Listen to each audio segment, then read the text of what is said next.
Welcome back, folks. We're going to be taking another look at Warlord's Black Seas, and this time I have the French flagship, Laurent. So this was the flagship at the Nile, and unfortunately it suffered a catastrophic magazine explosion and was sunk there. But in this kit we get a resin and metal model of Laurent.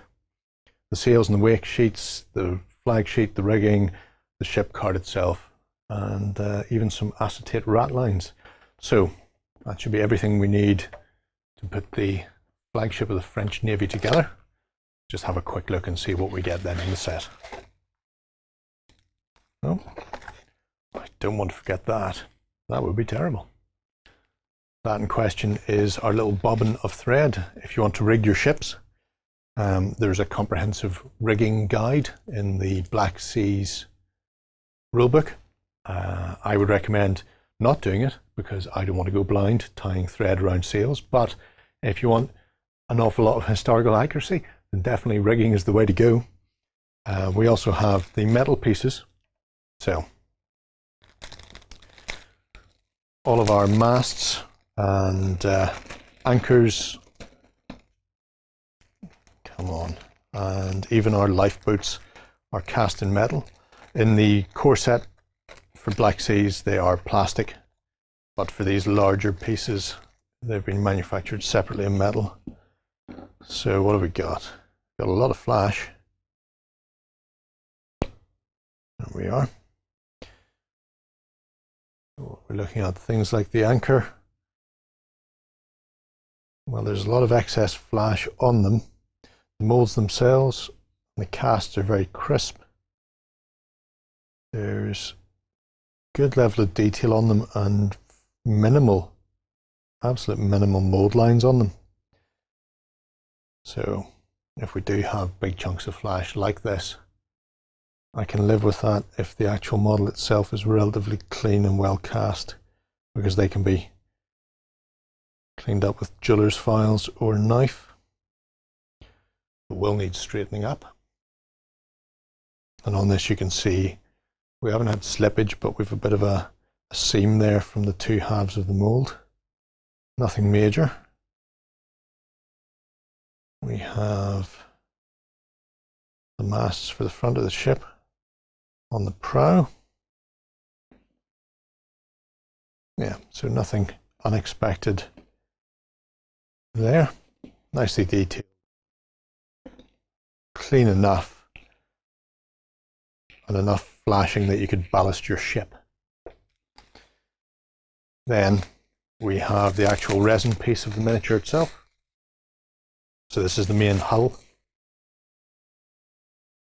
So this actually had more guns on it than Victory, 118, and that is a beautifully cast resin piece.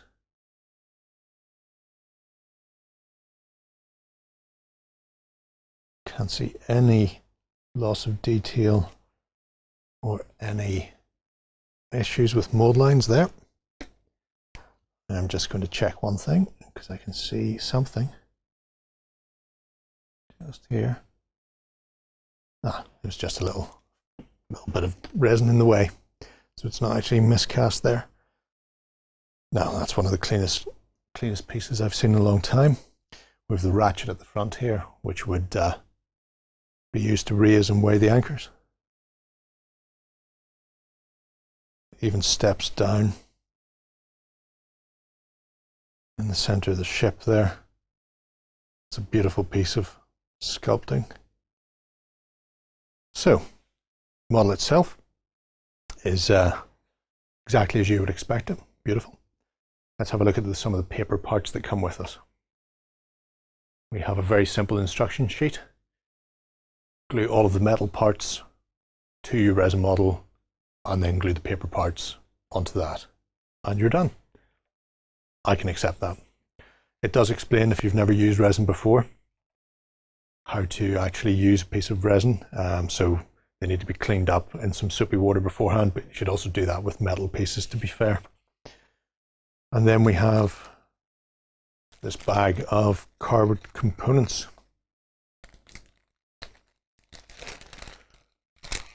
So let's have a look and see what's in here. Packed for you by V. That's a new one. I didn't realize V for Vendetta was packing for Warlord. If you're trying to complete your set, one to look out for. We have the rat lines. These are printed on acetate, as you can see. So when you glue them to the side of your ship and run them up to your mast, you get that network of ropes. That's a nice touch. Much easier to put those on than it is to string a whole rake of rigging. We have our wake marker, which is double-sided. So if you're in the Caribbean or the Nile or the Mediterranean, a bit bluer water than if you're off the coast of France or Britain. This also has your wound markers, I suppose you would call them, for keeping tabs on how damaged your ship is. And if you've not seen how you play, the wake marker, you designate what level of sail you are at. So you can be anchored completely, you could be at light sail, battle sails, or at full sail. And this tells you how many times you turn and move in your activation. Speaking of which, we have the actual ship card itself.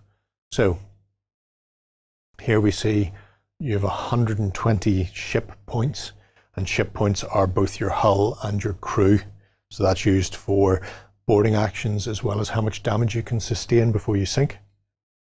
And they have a rally amount of 40. So when you reach 40 ship points, when you've lost 80, that's when you have to make your first morale check to see whether or not you strike the colors. So that's, even though they've got quite a lot more ship points than some of the other first-rate ships like Victory, their morale check is much higher, so they're less likely to stick around. They move at 3 inches, that's your rate of knots, per sail, whether you're light, battle, or full sail. And they have a yellow chevron for turning, so that's a 60-degree turn they have, so up to 30 degrees in either direction per move. And then weapon-wise, we have 4 heavy, 4 light, and 3 carronades for each of the broadsides. They have 1 heavy cannon on the stern and 2 on the prow. And you can fire up to 4 times in your turn, once from each position. So you could move in, fire broadside left and right, and then as you steam out, give them one on the way out. So that's quite nice. We have our sails. So sails are thin cardstock. You just need to glue those to the masts, and you just really need to glue the top of the sail to the mast.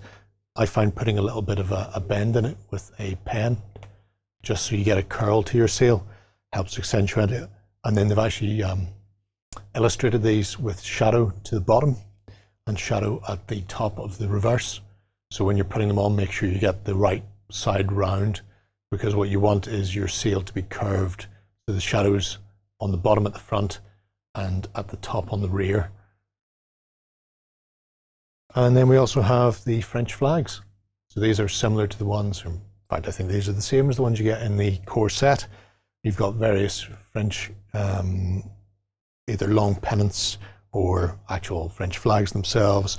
They have privateer flags, so if you want to run it as a privateer fleet, you can by striking the Jolly Roger.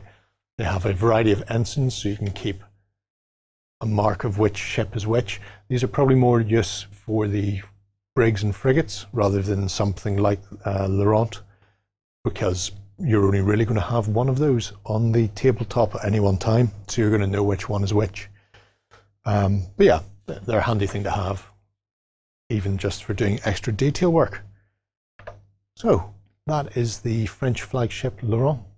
If you're thinking about running a French fleet, why not pop it down below? Or perhaps you want to go for something a little bit more exotic, take out a privateer fleet or take out the Spanish or Americans and play some of the War of 1812.